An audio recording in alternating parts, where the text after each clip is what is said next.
Hello and welcome to Reboot Retail 1.0 Episode 3. I am Yogesh Huja, founder and CEO of Malls of Globe. And today's session is specifically designed and curated, understanding the retail and automotive landscape, how it has been hit in the pandemic world, and what other recourses, how this particular situation can be resolved. So before I move forward, this is an experimental webinar that we are doing, and we would be doing such experimental webinars in order to give most of the valuable information from the industry in rebooting the retail. Our focus and our energies are all aligned to ensure that the retail landscape is revived, and we are in a much stronger position to deliver a great experiences to the shoppers and make shopping an exciting journey. So before I start this thing and the context of this particular story, this would be more of a presentation format, but I would be talking from the experience of retail and automotive. So, what is happening in this pandemic world, and what is the impact that has happened? And it is not only restricted to retail; it has affected all the businesses. So, people who are operating in the physical spaces. What is happening is that the sales have gone, the footfall have gone down because people are not coming out of their homes, and they're feeling that health and safety is much more important, and sales is then the obvious reason that it has gone down. But is this the true story? Is it the real fact how industry is behaving and how we're finding the situations are? So let's understand one aspect. Let's understand it with an Amazon effect, and we understand because this is an segment in retail which has actually aggressively grown in this pandemic, and the valuations of most of the online players, whether they are in gaming, whether they are in education, and most of the categories which had found their captive audience online, or the shoppers or the consumers who are digitally ready online, they have scaled up massively. So, to understand the Amazon effect, I've just picked up a little image which has this mind map kind of a thing. What exactly is Amazon delivering? Why are they succeeding? What are the areas in which the physical retail versus the online retail? What are the gap areas that we are finding? So the first thing that I pick up is the online shopping. Now we all understand, we log into Amazon.com, and then we have our choices that we can search, we can browse. So there is a convenience that a shopper is finding. Then there is a lot of personalization. So I go to the segment which is that when I am searching, there is a source of information which is getting personalized basis on my choices, my preferences. So then I start viewing something which is more relevant to me. Then coming to the experiential retail, experience before I come to the experiential retail, then I consider that I have agreed to buy a headset. So now I need it to be delivered. So I have a logistics which is very critical to me. So, and then a supply chain. So Amazon has these two brothers standing side by side, where one is that the supply chain is well managed, and it is, I would say, a robotics in nature. So how suppliers are talking to you, how the warehouses are being filled, and on the other side you have a very clear ETA based or SLA based logistics which is moving in. So when a customer places an order, he's given a right expectation that your product will get delivered. Now, these are very basic things which everybody understands.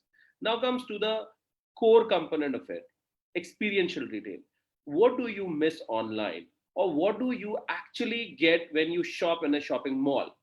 The the feeling of that my shopping is not just a task, it is a therapy. I get a smile when couples go to shop, when friends go to shop, there are these stories. Everybody doesn't only go and say that, hey, these are my needs, this is my grocery need. No, this is my grocery need, but I would like to break a bread once I'm done with the grocery buying. So that is my favorite restaurant, that is my favorite coffee shop. So the experiential retail in online, how it's coming up, and how they are using AR, VR, virtual showrooms. So a lot of innovation is happening in this space. uh, but the physical retail, which is, I would say, 90% of the retail is still happening globally in physical landscapes. And because they are shut down in this pandemic, so there is a little challenge which is coming up, and which is contributing to the sales which is shifting to digital. So digital, some players in categories like laptops, in categories like mobile phones, they have seen a jump of 300, 400, 500% in their online sales. So I was talking to a very large brand, and they said that they were doing X amount of sales in every month before the pandemic, but now they are doing 3x, 4x, and which is without any effort. Now this is a effect of some situation, but definitely that user who is buying these kind of commodities, and people who are very clear what they want to buy, and if that doesn't involve a touch and feel factor, then it's fine. They will adopt to digital and they will shift. So this shift is a risk, but this is not a bigger risk. So moving to the segment like the experiential retail, I feel that when retail is already doing a lot of experiments, and retail is trying uh, to understand that how to behave in this new normal world, new partnerships are a perspective to it. And when I see new partnerships, today's episode is focused on the partnerships which are from the retail and the automotive side. Now this is a very amazing story, and this is very interesting to understand that how two key industries can come together and build that experiential part for the right customer and identify them. So I've just picked up a small auto industry case. Now, when I say case, we say it is a connected. So nowadays, all the what cars and whatever these were, even two wheelers are coming in a connected interfaces. So a lot of innovation is happening, and people are putting their connectivity to their clouds, so that whether it is a OBD port based connectivity or whether it's a SIM based connectivity, but they are connecting their devices, they are updating a lot of things. So the vehicles are getting connected. So that means we have a touch point to talk. Then we have an autonomous segment that I will cover now. Then we have shared services. So now shared services, and then electric is another part of it. So I don't go into the electric right now because that's not a context of it, but this is the case which auto industry is adopting without considering retail in their mind. But if these kind of partnerships happen, what can happen? The first thing is that the in-car digital dashboards, they are going to become real. They are going to become so important to the end user that they will be valuing every interaction, every aspect of the journey that a person wants in retail. So now what happens, I'll explain you, is that we have a mobile phone in our hand. That has changed the way how we were, talking to the entire world before mobile phones was different. And now we have a new aspect where we are saying that we want everything on our fingertips. But when we are driving, the fingertips are engaged, or the hands are engaged in driving. The console in front of us, which helps us in navigation, can also help us in some intelligent alerts. I'll come to a very unique case in a simple layman language, but the most important part is that the central dashboard in the car. Now, those customers are the paying customers in retail, and when we segment the customer in A, B, C categories, we find that the most of the revenue that retail gets, the physical retail gets, comes from that kind of a segment. Most of the people, when you talk to marketers, they say that we want to target to those customers who drive this segment of car, who are living in this area. So this kind of a segmentation is not new. Everybody understands. But when that person is really driving that car to a shopping mall, we don't recognize that person. Neither the retail has that capacity, nor the automotive has thought of doing this thing. But if these two parts are connected, we are talking about 5G networks. We are talking about low latency networks. And these kind of things are already in place. So when the cloud-based infrastructure is competent to process that data at such a fast speed, we are ready for this kind of stuff. And the driver, the experience that the driver is getting today, if you can imagine that new experience for him, he would value the vehicle and he would value the experience delivered by the vehicle, because the consumer of tomorrow is not going to only buy a product or commodity. He or she is going to buy the experience, and for which customers are even paying today. Even in the pandemic hit world, there are certain categories which have not stopped. So this particular aspect, when we understand, we come to an important aspect, that how that experience can be delivered. So we have augmented reality, we have some sort of amazing voice controlled interfaces which can help me understand what is required at the moment. So when I move to the next slide, I bring up a relevant example for you. And the example says that the driver says to the car, I want a blue Calvin t-shirt, medium size, red color, find me a best deal. And the car responds back. Now this is an amazing journey where we are talking about that the car is connected to a data which has a competence of understanding that the customer has asked for a Calvin t-shirt, medium size, red color. Now this interface goes into the processing area, and whoever is the provider on the cloud connected with the retailers and the deal information pops up information back to this particular driver and says that hey Martin, you have a deal available 3 kilometers away from this place, and here is the navigation on your screen which can get you 10% off if you go in next 1 hour. I can take you in 20 minutes. This experience can convert the thing into a potential lead. And this is the first step. The moment we move to the second step, where we say that now this particular driver says that that's fine, show me the product. And the product pops out in front of the screen, and he says, right, this is the one. This is what I was looking at. I want to buy. I confirm my purchase here and get the t-shirt ready. And this information goes back to that retailer, who then ensures that the product is ready, packed, and only the transaction has to be made. And even if the transaction has to be made in the car, and the car is connected with the right payment information system, like we do it in Amazon. So we have a credit cards already there, and we have a banking details already there. So we can actually reach to the stage 3, where we say that it is an in-car commerce. Now imagine this kind of a world. What are we going to get from these two partnerships when the automotive and retail come together? So all the car manufacturers, all the car, these companies will have an intelligent in-app experience, in-car screen experience via the applications. And applications are not new.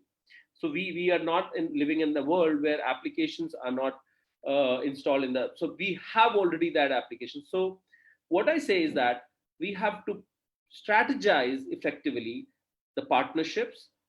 On the retail side, the shopping malls, the retailers in that shopping malls, they have to agree on some interfaces, some cloud platforms where they can start, collaborating in such a format. And when partners like Malls of Globe pitch into that particular layer of integration, the story comes to life. Because today, when we have to go from point A to B, we use Google. So Google is there in everybody's phone, Google is there in everybody's car. It is helping us to bridge the gap of commuting from point A to B most effectively. When we say shopping, when we say in car experience, these are the aspects that we would be getting. And the shopping, that experience, when we say that, now it's 10 o'clock, the retail is going to close down for the day. But if I have an in-car experience, and my experience, because most of the, when I say this line, I get a smile from most of the husbands in the world, is that most of the requests from the family or the wives come late at the night that, oh shit, I forgot this particular thing to buy from the market. What can I do? And I need it early in the morning. Now, shops are closed, and we really don't know whether this product would be available in the morning or not. So, if we have such kind of interfaces, this could be delivered through mobile phones, this could be delivered through in car experiences. But when we say that, most of the time we jump onto the car and say, let me go and find whether this shop is open or not. It's just 10 minutes left. And if those kind of scenarios are there, we can have an in car communication, building those amazing experiences that the retailer will say, okay, fine, I'll wait for you for another 15 minutes. Do come over. And then you have really validated customer on one end and validated retailer on the other end. So when we are saying this is going to make nothing getting lost from the retail. So the footfall story, the actual on ground interfaces, these are the aspects where we are thinking that retail is yet to understand and build that particular thing. So coming to the other end of the story is that technical part. I've now told about the business aspect when somebody is looking for a t-shirt or somebody is looking for XYZ product, and I've told about in-car experience, in-car commerce. Then how that is going to be translated till the last point. That means I drive to a shopping mall, I reach to a destination, and then there I have 3 to 4 hours to spend. This is a typical shopping mall journey. Now, in this 3 to 4 hours, I want that somebody should really understand that I am in that facility, should be able to guide me. And today, when the enormous amount of data is popping into, loads of servers, we have Facebook data, we have, all sort of social media stuff. We know that if somebody processes the right amount of data, and great experience can be personalized back through the power of artificial intelligence. And the AI is something which has to come true, which has to come real to the end user by the virtue of some sorts of interfaces. And and it's not wrong that the winners of the tomorrow, the players who are right now in the market, uh, typically those players who have been part of this, I would say that automotive is one case. I would say print industry, where we're talking about MFPs, the multifunction printers. That's a second industry, and there are many other industries which have been there, but now they are feeling a decline because their particular utility is not solving a problem of the end customer. It is not giving the wholesome experience to the customer. So what you need to get back into your consoles, so winners of the tomorrow will be those who will have a screen in front of the customer. Today, what is happening is that most of the time that an end customer is spending is on screens, whether it is a mobile phone screen, whether it's a laptop screen, whether it's a desktop, TV, and even the studies have said that people have started experiencing multi screens at the same time. That means I'm watching a TV, but at the same time, I'm browsing a Facebook on my phone. This multi experiences is something you won't imagine that what you're watching on the TV in terms of your experience, Facebook has a competence to deliver that ad on your mobile phone, and it will retarget you to a greater extent. So the content is becoming very crucial, and the partnerships will only be established on the bridge of the content. Because when I'm driving a car, my objective is to go from point A to point B. But in that point A to B journey, I want to have, I might be, loving the audio system in the music system in the car, which I've been doing.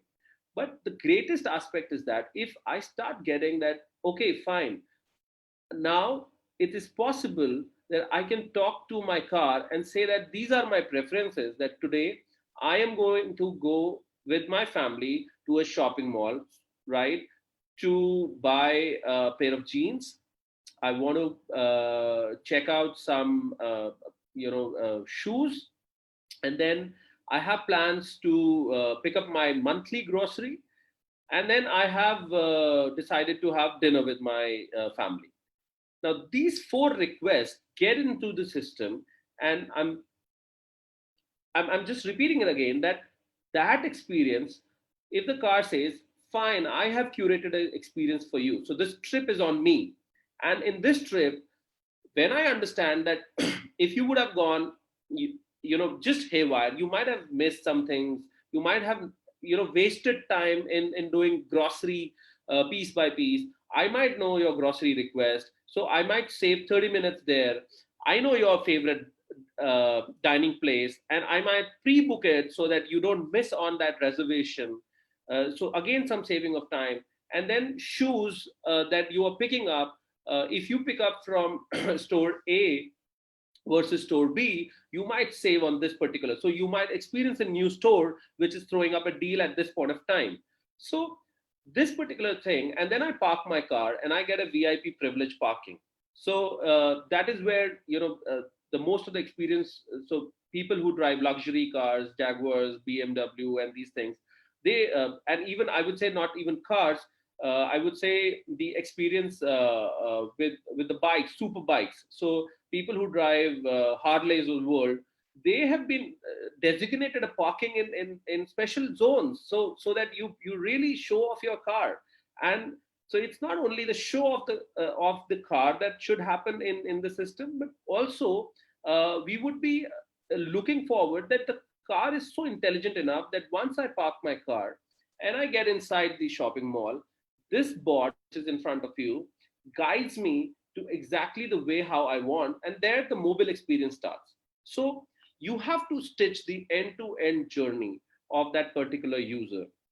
So if the users or the customers of the world, they find that this assistant and the experiences are delivered, uh, both retail and automotive, they will give a new perspective to the consumer of today. And I think that technologically, every brand and every business is trying to disrupt this thing, trying to add more and more ways. But collaboration is the key.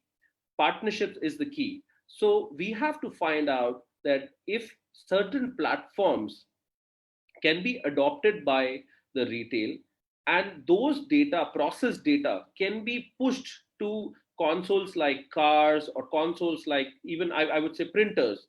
So these experiences will bring back those customers and those captive repeat customers to those retail storefronts who have to fight a really very very strong battle against these online players. If you will not understand the importance of the data today, there is no point that you will win the business. A lot of newses have been there in the past 1 to 2 years, I would say, where uh, the fight was very tough with the online and the offline players. And most of the retail chains in US, in Europe, they have shut down their stores. And we really don't know, post pandemic, in countries like Indonesia, in Singapore, in Dubai, we have done some webinars with having a perspective from UAE last, and we found that people are trying so hard. They're investing so much of money in safety of the shopper. They are ensuring uh, that the shoppers should come back to their malls. But the problem is that there is a trust deficit, there is an experience deficit that has happened. And if you want to recover back that particular thing, you have to be available with that particular person, with that particular customer, in the capacity of right information. So whatever the theme that we have picked up today, we kept it more informative because we wanted that people should, from these verticals, they should be aligned to the happenings in the world, and they should see that new perspective of partnerships, which most of the times, the top leadership, the top management, they think that they want to do it, but then there is a gap in between. Who will do it? How is this possible? What is the requirement? So automotive on one side can think, and on retail, retail industry can think, but who will bridge this gap? And here I would say that the startups of today are disrupting in big way, and I'm really proud that Malls of Globe is not only concerned about the product and the offerings that we are offering to the retail industry, but we are also trying to build a thought leadership in this category, so that people are able to conceive that next decade, the 2030, is a connected world where you might not be struggling in identifying who is who. That means every customer, every touch point will be mapped. And if you are not prepared today, you will not be there tomorrow.